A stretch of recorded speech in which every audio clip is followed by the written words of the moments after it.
Let me tell you something. Olympics is all game banger. You see them big volleyball, Brazilian volleyball players, they looking and you looking, everybody looking. Ooh, dangerous. Don't nobody know how to speak no language, but you feel me? Everybody feel the energy. Energy speak, You can man. feel the energy. The Olympics are supposed to be about gold medals and world records.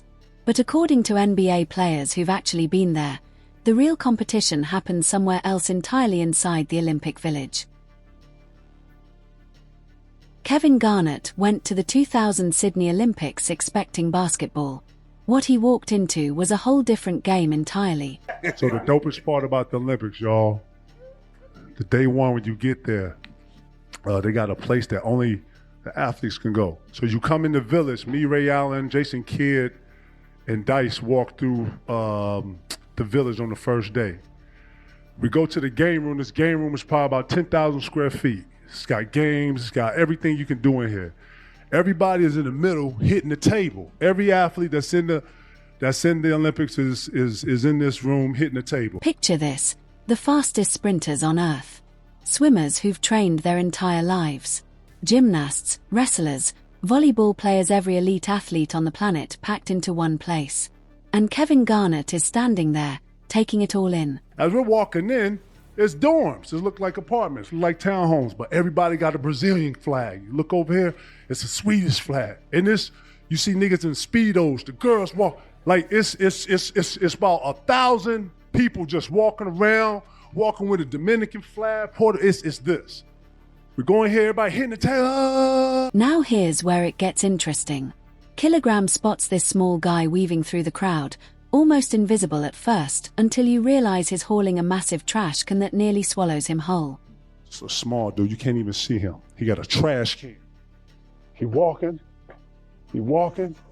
Finally, he get to this big old bowl on the table. You don't even know this is a bowl. The man dumps about 10,000 condoms in the middle of the thing. and then as he gets out of the way, you can't even see him no more, because after about 30 seconds, it's not a condom in the gone. 30 seconds. 10,000 condoms gone. And that wasn't exaggeration. The numbers prove it. At the 2000 Sydney Olympics, organizers stocked 70,000 condoms, ran out halfway through the games, and had to rush in 20,000 more. By Rio 2016, that number exploded to 450,000, about 42 condoms per athlete. And the wild part, Kilogram and the NBA guys barely even got to experience any of it. It cracked so hard, security got us out of there. It's like, no, you got to get y'all out of here. And they don't let NBA players in the village because it's so influential. So influential. It's so influential. Shout out to the village. Somebody getting fucked tonight. I don't know, they got us out of there so fast. I'm talking about NBA security. You remember Horace? Y'all remember Horace? Y'all remember Horace security? He was like, oh, no, we got to get y'all out of here. Oh. See, NBA players don't stay in the Olympic Village, and they haven't since the Dream Team in 1992. And according to Charles Barkley, there's a very specific reason why that rule exists.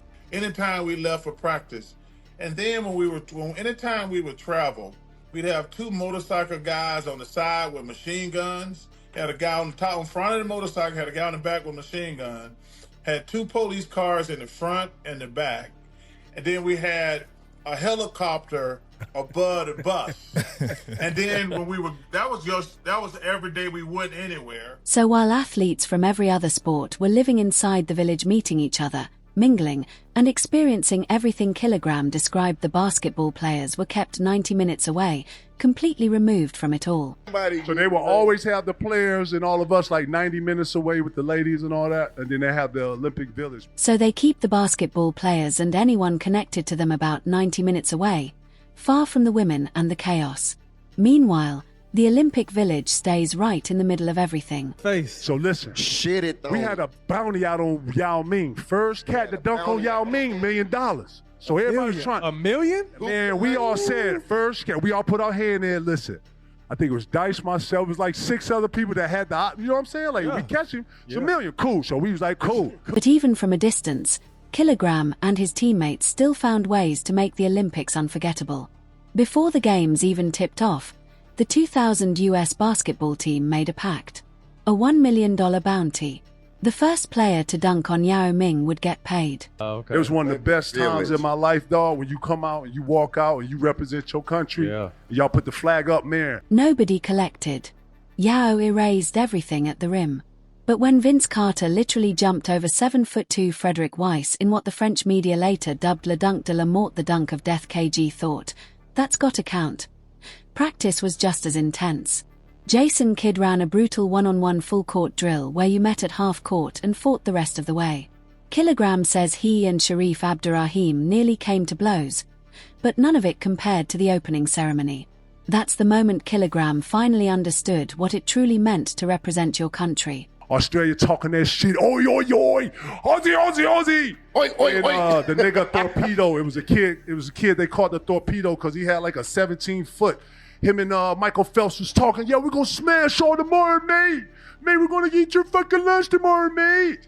Michael Phelps like, fuck y'all, we America, USA. We was like what? In the? Yo, it was like almost World War III in the back. Backstage, right before the teams walked out, the trash talk was already flying.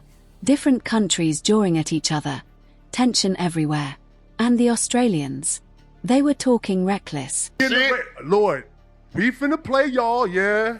And then they finna race, they finna swim, so it's a bunch of that back there. Bro, it was like, what is this? Ian Thorpe, the Australian swimmer known as the Torpedo, was going back and forth with Michael Phelps.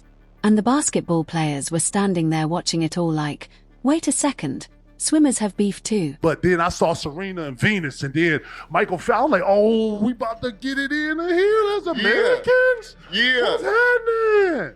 Gang in this Oh, bitch. man, it was a whole nother feel. Kilogram looked around and the moment hit him all at once. Serena Williams, Venus Williams, Michael Phelps, all standing side by side, wearing the same colors, representing the same country. Right there, it stopped being about individual greatness. It became about unity, pride, and realizing you were part of something far bigger than your own sport. And it had a true, like you feel me? Like it was like some true representation. Like we over here in Australia, we're gonna have to ride as Americans, so we're gonna have to all stick together. But it was a great time because then you come out, you bite and go, you talking that shit, but they talking that shit too. There are levels to everything, and Kilogram understood that quickly. The Olympic Village experience has become legendary among NBA players. Carmelo Anthony admitted on the All the Smoke podcast that he snuck off the team's cruise ship during the 2004 Athens Olympics just to mingle in the village.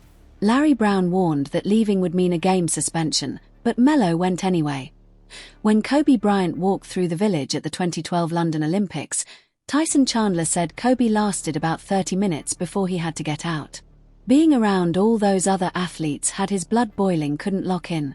Dwayne Wade remembers walking through the village with Kobe during the 2008 Beijing Games and realizing Kobe was on a completely different level. Not because of basketball, but because Kobe was casually speaking to athletes from different countries in their native languages, 9 of them building connections while still being the most intense competitor in the entire building. That duality is what makes the Olympics special.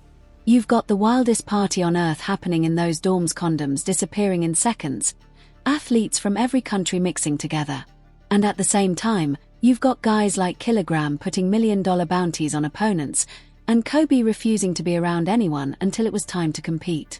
The Olympics bring out everything: the competition, the camaraderie, and apparently, a whole lot more. Listen, Everybody- if you can ever go to the Olympics, go to the Olympics, bro. It's a great Boonda. It's a great experience. It's a great experience. Kilogram only got a brief glimpse of the Olympic Village before security ushered him out, but that short walk was enough to show him a world most people never see.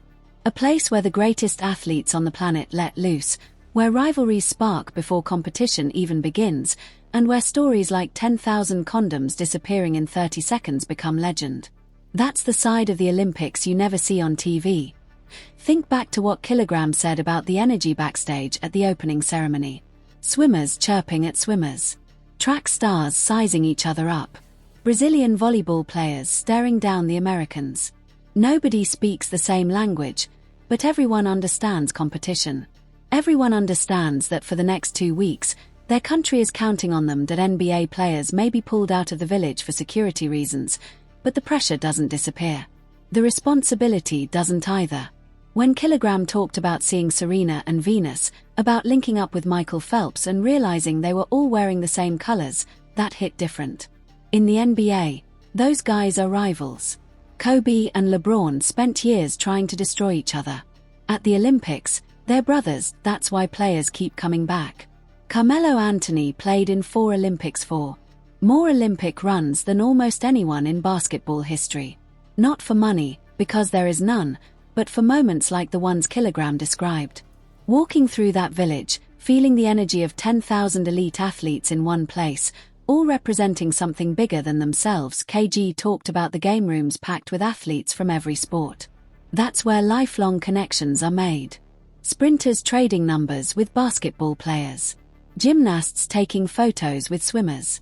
For 2 weeks, the best in the world live together, eat together, compete against each other and sometimes get a little wild.